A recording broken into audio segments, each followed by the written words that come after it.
Euzu billahi mineşşeytanirracim. Bismillahirrahmanirrahim. Elhamdülillah ve salatu ve selamu ala Resulillah.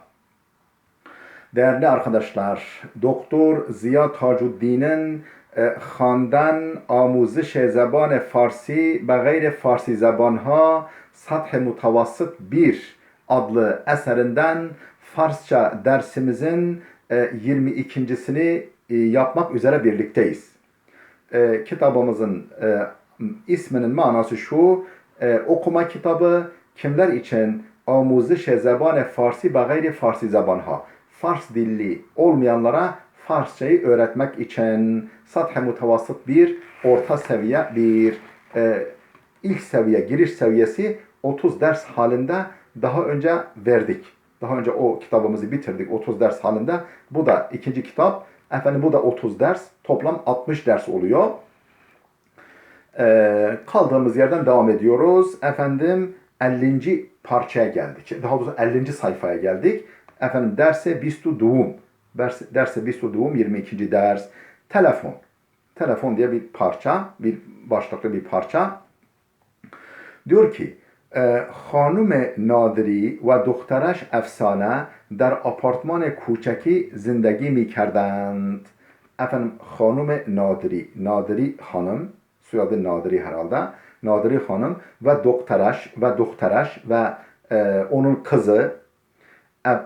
kızı Efsane, adı Efsane, kızın adı Efsane. Der apartmanı kuçeki zindagi mi kerdend, küçük bir apartman dairesinde, apartman bizim bildiğimiz bina anlamında değil, bir küçük apartman dairesinde yaşıyorlardı. Anha telefon ne daştend? Onların telefonu yoktu. Sale güzeşte Efsane izdivaç kert. Geçen sene Efsane evlendi. Yani Nadiri hanımın kızı Efsane evlendi. Ve ba hemsereş be şehre digeri reft. Ve hemser yani eşiyle beraber, kocasıyla beraber başka bir şehre gitti. Efsane çend bar be diden madereş amet.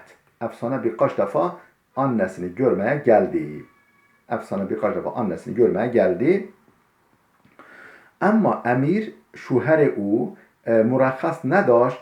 Ama fakat emir, yani damadın adı Emir, şuher u yani efendim Efsane'nin kocası, onun kocası olan Emir murakhas nedaşt.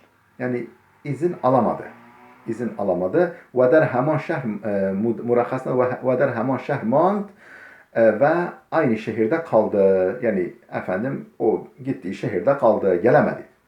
Efsane az in mevzu narahat bud. Efsane bu konudan rahatsızdı. Efsane yani efendim gelin bu konudan rahatsızdı. O mikhast der şuher xudeşan zindagi kunet. O istiyordu ki der şuher xudeşan zindagi mi kunet kocasıyla beraber yaşamak istiyordu. Ama emir mi gofт fakat emir diyordu ki der şehre şuma nemi tavanem şoğle münasibi peyda kunem. Sizin şehrinizde uygun bir iş peyda edemem, bulamam. Efendim sizin şehrinize uygun bir iş bulamam. Dolayısıyla ben burada kalmalıyım. Sen istersen orada kalırsın. İnca hukuke hubi mi girem. Ben burada iyi maaş, hukuk maaş demek, ücret. Ben burada iyi maaş alıyorum. Efsane in mevzu'ra ben madereş gofт. Efsane yani kız gelin bu mevzuyu annesine söyledi. Madereş asbani şud. Annesi sinirlendi ve ba doktoraş be şehre onha reft ve ba doktoraş kızıyla beraber be şehre onha onların şehrine reft. Onların şehrine gitti. Yani damadın şehrine gitti. O be emir gofт ve emire yani damadına dedi ki emir hacalet bikeş. Emir utan. Çera be men ser nemizeni? Efendim neden beni ziyaret etmiyorsun? Emir gofт mader zene aziz. Efendim aziz kayınvalidem, değerli kayınvalidem. Murakhası ne darım? İzin alamıyorum. İznim yok.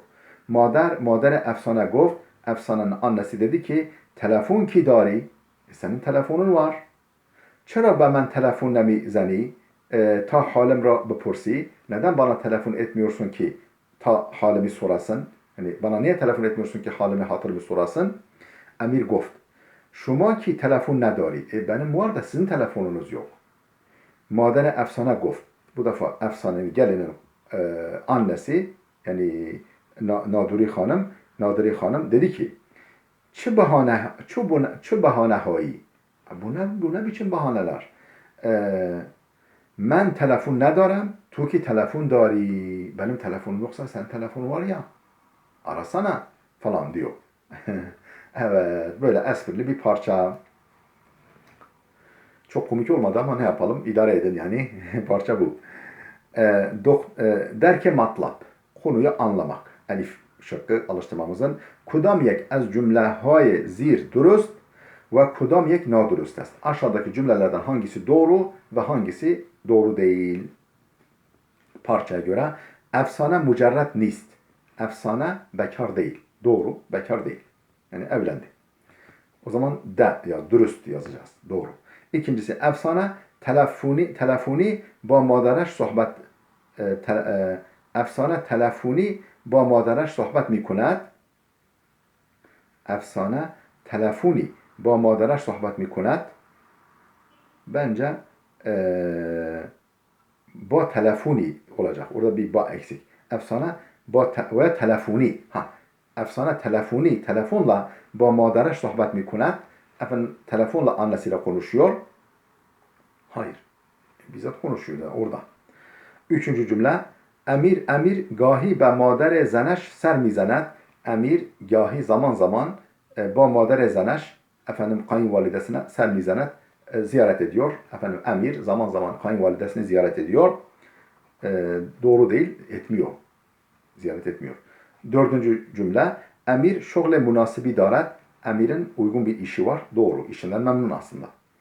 Dürüst. Beşinci cümle. Hanım Nadiri be khane emir reft. Nadiri hanım emirin evine gitti. Doğru. Yani şehrine gitti, evine gitti. Onunla tartışıyor. Altıncı cümlemiz. Emiru hemsereş emir ve eşi hanımı yek sal pes az izdivac yani evlilikten bir yıl sonra be şehre digeri reften başka bir şehre gittiler. Efendim öyle miydi acaba? سال گذشته افسانه ازدواج کردن و با شهر دیگری رفتن. Sale گذشته yok öyle bir yani geçen sene diyor evlendiler ve gittiler. Belki hemen evlilikten sonra gitmiş olabilirler yani. Efendim evlilikten bir sene sonra değil. Yani evlendikten hemen sonra gitmiş olabilirler. Geldik B şıkkına. Düstur, alıştırma. Cümleha ra manend misal tağyir dehid. Efendim cümleleri örnekte olduğu gibi değiştirin, dönüştürün. Cümleleri örneklerde olduğu gibi değiştirin diyor. Misal birinci misal. İn gıza hayli hoşmeze est. İn gıza hayli hoşmeze est. Bu gıda, bu yemek hayli lezzetlidir. Hoşmeze, meze haz demek. Hoşmeze, hazı, tadı hayli hoştur. Çı gızaya hoşmezeyi sen çok uzay hoşmazeyi ne güzel gıdasın. Efendim Sasan hayli muaddeb est. Sasan isimli şahıs hayli terbiyelidir. Muaddeb yani edepli, terbiyelidir. Çi muaddeb ne terbiyeli ama falan böyle. Hayret ifade eden bir cümle kullanacağız. Birinci cümlemiz İmruz hava hayli khub est. Bugün hava hayli hoştur. Bugün hava hayli güzeldir. Efendim çi havayı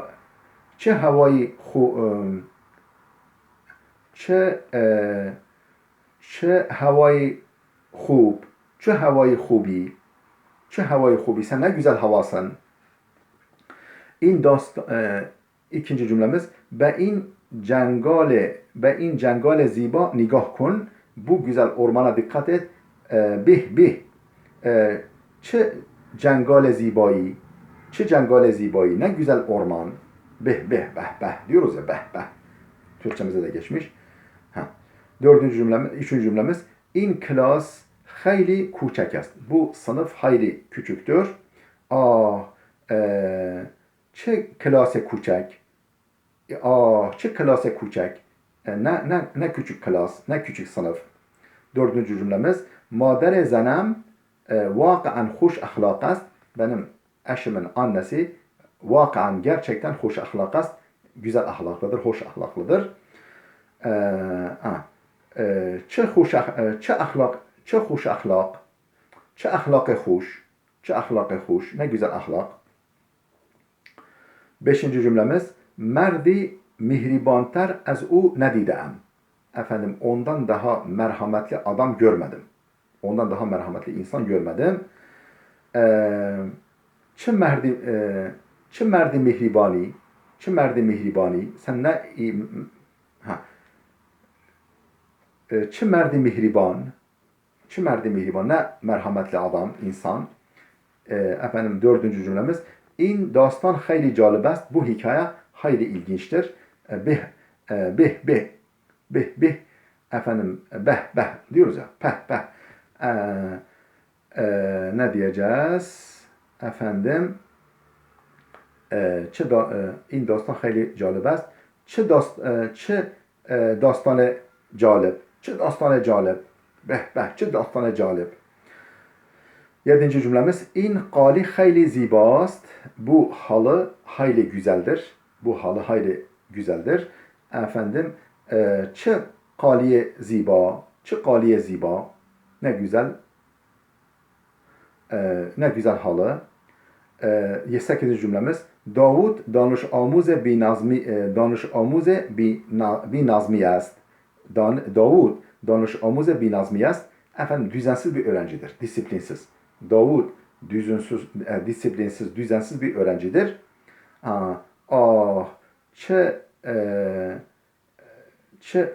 Çe bi nazmi. Efendim ne düzensizdir, ne disiplinsizdir. 9. cümle. İran kişveri behnaver است. İran geniş bir memlekettir. Kişver memleket demek. Behnaver است. Geniş bir memlekettir. Çe kişveri behna? Çe kişveri behnaver? Ne? Geniş memleket. 10. cümlemiz. Merdum İran mihman nuvaz هستند. Merdum İran mihman nuvaz هستند. Efendim İran halkı misafirperverdir. Çe merdume mihman nevaz. Çe merdume mihman nevaz. Bu alıştırmamız bitti. Geldik peş şekilli alıştırmamıza. Vajegan kelimeler. Ba teveccüh ve şekil resme bakarak cay hali ra boş bırakılan yerlere ba kelime-i münasip pur kunid. Uygun kelimeyle doldurun. Resme bakarak ba teveccüh ve şekil resme bakarak cay hali ra ba kelime-i münasip pur kunid. Yani buradaki sağ sütunda verilen kelimeleri efendim resimlerin altına yazacağız. Şumara, numara. Şumara, rakam, numara. Kata kesmek. Dahili. Azat, özgür. İşgal yani meşgul, telefon meşgul etmek. İşgal. Zeng, telefon. Guşi, efendim kulaklık. Yani kulaklık. Yani telefonun kulaklığı. Guşi, piş şumara, telefon rehberi. Piş şumara, telefon rehberi. Değerli dostlar, dersimiz burada bitti. Gelecek dersimize kadar Allah'a emanet olun.